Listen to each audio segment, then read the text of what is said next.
बाबा साहब जी के बच्चे हैं, डरते नहीं हैं, तो डर तो बिल्कुल नहीं लग रहा और ना ही उस टाइम मेरे को डर लग रहा था। बस इतना था कि आखिर कोई व्यक्ति इतना कैसे गिर सकता है कि वो ऑनलाइन प्लेटफॉर्म्स पर वीडियो पोस्ट करके इतने गंदे वर्ड, इतने अभद्र शब्द मेरे लिए यूज कर रहा है। मेरे लिए क्या, तुम एक लड़की के लिए यूज कर रहे हो, एक 14 साल की लड़की के लिए। तो वो सुनकर ना मुझे खुद ही ऐसा अजीब सा फील हो रहा था।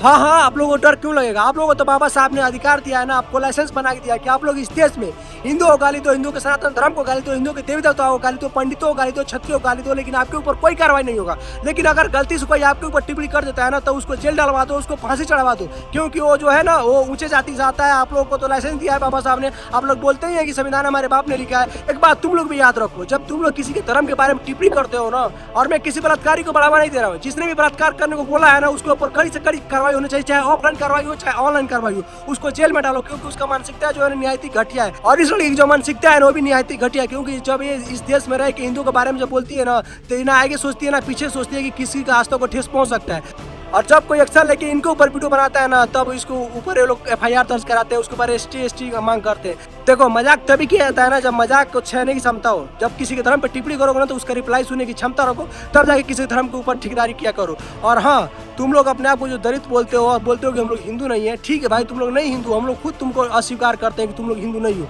लेकिन एक बात बताओ, तुम लोग जब कहीं पेपर देने जाते हो, जहाँ पे रिलीजन का फॉर्म भरने को आता है, वहाँ पे क्या लिखते हो? हिंदू लिखते हो ना, क्योंकि अगर नहीं लिखोगे ना तो ना तुमको आरक्षण मिलेगा और ना SC/ST का लाभ लगेगा, जिसके लिए तुम लोग भुखाए रहते हो आरक्षण के लिए। मैं तो चाह रहा हूँ इस देश से आरक्षण पूरी तरीके से खत्म हो जाए, क्योंकि तुम लोग जो है ना बाबा साहब के संविधान को बना के ना हथियार बना के तुम लोग उसका लीगल नहीं इलीगल तरीके से यूज कर रहे हो, जो कि सरासर गलत है। सबको पता है कि तुम लोग गलत कर रहे हो, क्योंकि इस जमाने में ना हर दलित गरीब रह गया और ना ऊंची जाति के लोग अमीर रह गए। सबको जब सेकुलर हो चुका है, एक समान हो चुका है ना, तो सबको एक समान का अधिकार भी देना चाहिए, क्योंकि विशेष जाति को, विशेष धर्म को, किसी को विशेष प्रकार का नियम, विशेष प्रकार का कानून काम नहीं करना चाहिए। क्योंकि भाई अगर हम गरीब हैं और हम किसी ऊंची जाति से आते हैं, तो हमारे ऊपर कोई SC एक्ट लगाएगा तो हम कहाँ से झेल पाएंगे?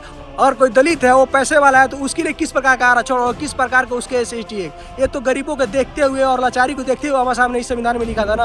ये बात समझने की आवश्यकता है, वो समय आ चुका है जब संविधान में संशोधन होना ही चाहिए। क्योंकि ये जो नीलचट्टे है, नीलांडू है ना, इस आरक्षण का और इस SC/ST एक्ट का गलत लाभ उठा रहे, जो कि इस देश में अब नहीं चलेगा। बहुत दिन हो गया और ये कोई पहली बार नहीं है, संविधान में पहले भी संशोधन हुआ है और भी होगा। जितने लोग भी समर्थन में है, मेरे कमेंट में जरूर कमेंट करिएगा। जय हिंद, जय भारत, जय भवानी।